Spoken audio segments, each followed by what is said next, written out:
You okay? She asked, scooping up a handful of fries and sitting back in her chair.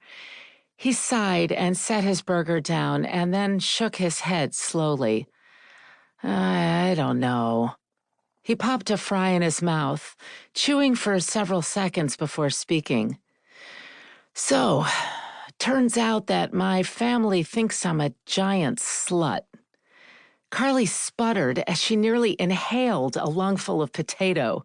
She thumped herself on the chest a couple of times before clearing her airway enough to speak. I don't even know what to say. I mean, it's not untrue, exactly.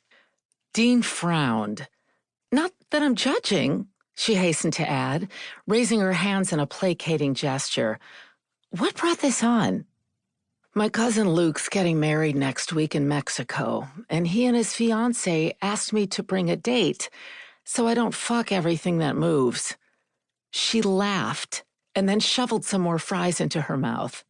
It's like they know you or something, she mumbled through her full mouth. But Dean wasn't laughing.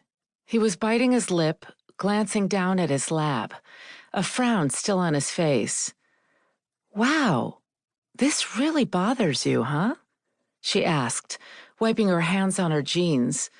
She had to admit that she was surprised. He didn't exactly hide his promiscuous lifestyle. He rubbed a hand over the back of his neck, and when he glanced up at her, he smiled, but it didn't reach his eyes. Christy called me a manwhore. He glanced up, meeting her eyes. Is that what everyone thinks of me?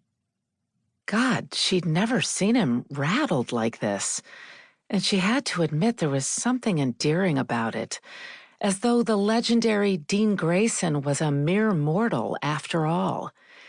She swiped a fry through a puddle of ketchup.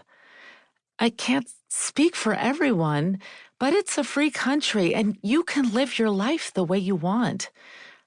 That's not what I asked, he said, his voice low.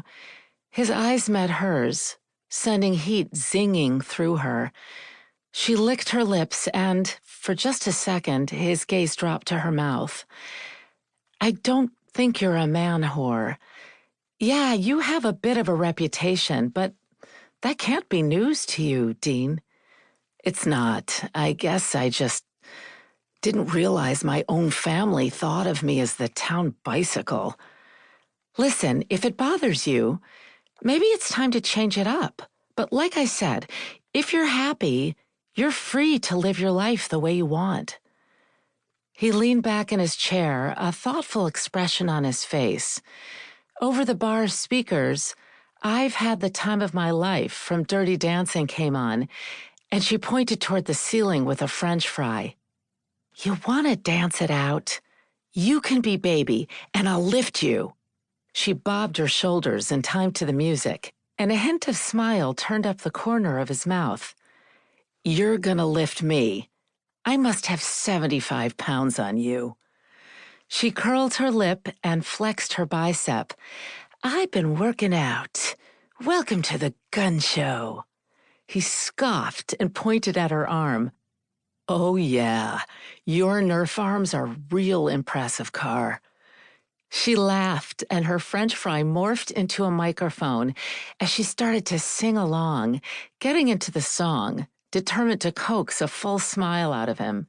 She flipped her hair and winked at him, and a smile broke out across his face. A triumphant surge moved through her, and she redoubled her efforts, just as Dean picked up a stapler from the desk, jumping in to sing the chorus with her. They chair danced and sang at each other, and then Dean froze. Hey, Car. She stopped singing and ate her microphone French fry. Yeah? You want to go to Mexico?